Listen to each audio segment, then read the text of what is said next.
Today, we're going to try to do the impossible. We're tackling what people call the hardest book ever written, James Joyce's Finnegans Wake. But don't worry, we are not trying to read the whole thing. Instead, we're going to zoom in on just one tiny two-page story from inside it, a weird tale about a pirate, a lord, and a riddle.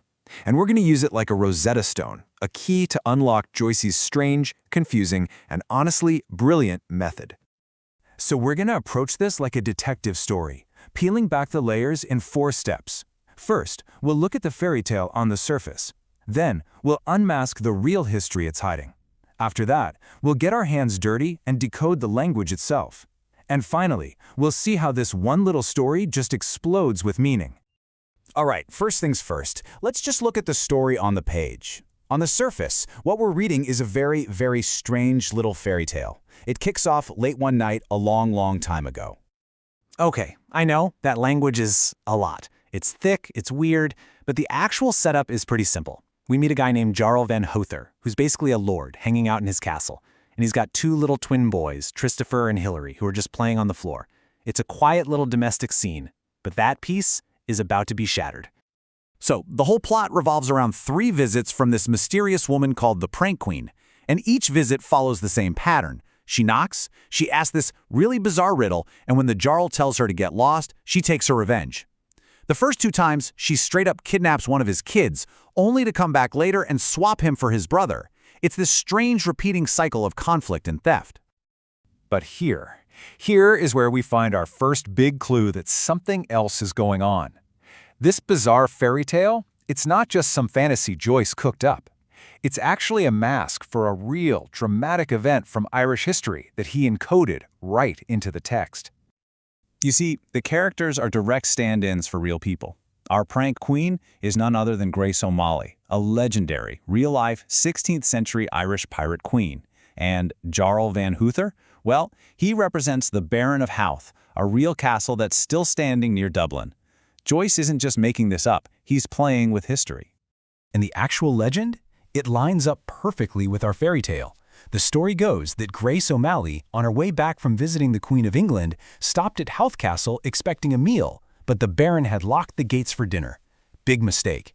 Insulted, she found his young grandson playing outside and just took him. The ransom? She would only return the boy if the Baron promised to always keep the doors of Howth open at mealtime.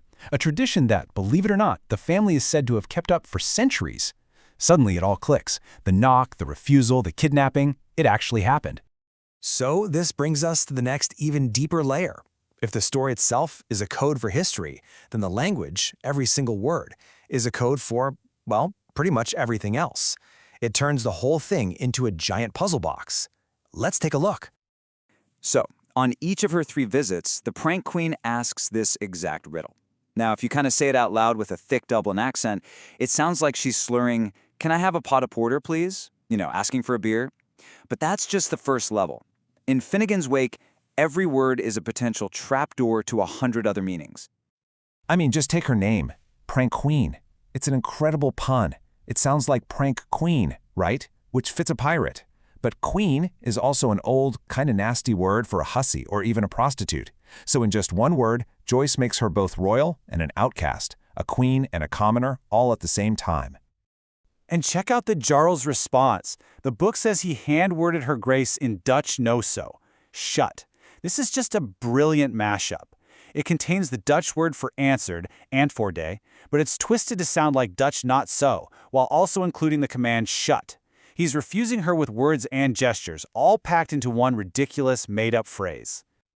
But what if the riddle is even more serious than that? One scholar, John Gordon, has this fascinating theory that it isn't really a question at all. He thinks it's a password, what's called a shibboleth, and he compares it to a brutal massacre from the 13th century called the Sicilian Vespers. And this is where it gets chilling. During that historic uprising, Sicilians would identify their French occupiers by making them say the word "chisiti," which just means chickpeas. The French couldn't pronounce the ch sound the Sicilian way, and getting the pronunciation wrong, that was a death sentence. All of a sudden, the Prankquean's riddle isn't a cute request for a beer, it's a life-or-death test of identity. Can you speak the local language? Do you belong here? Okay, let's pull back for the final layer, because with Joyce, 1 or 2 meanings is never ever enough. This simple little fairy tale, packed with history and language puzzles, is also a container for massive, universal ideas. So what is this story really about then? Is it about the ancient Irish custom of fosterage, where tribes would raise each other's children to keep the peace? Is it an allegory for the very first marriage, the end of the battle of the sexes? Could it be about the founding of Dublin itself, since its city motto is hidden in the final lines? Or is there a dark family secret? John Gordon suggests the answer to the riddle, "Why do I look like you?" is because the Prankquean is secretly the Jarl's daughter. So which one is it? The incredible answer is yes. It's all of them, all at once. And that's the real takeaway here. The point isn't to find the one correct answer to the riddle. The genius is in the method itself. Joyce is showing us how an entire universe of meaning, history, myth, family drama, you name it, can be compressed and packed into a single dense sentence. And honestly, there is no better example of this than the story's climax.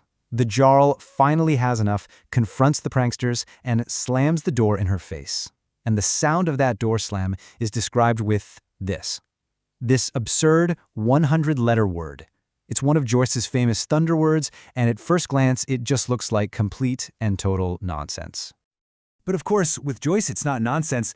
That word is the word for thunder from over a dozen different languages. Lattice, Russian, Finnish, Samoan, all smashed together into one explosive sound.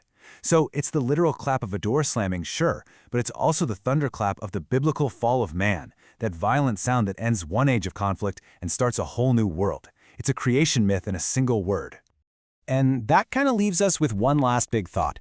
Joyce built this crazy universe of puns and puzzles not just to be difficult, but to show us how much history and myth and meaning is already buried inside our own language. It makes you wonder, right? If a master codebreaker like Joyce can find all of this hiding in one weird fairy tale, what hidden universes are lurking in the simple words that we use every single day?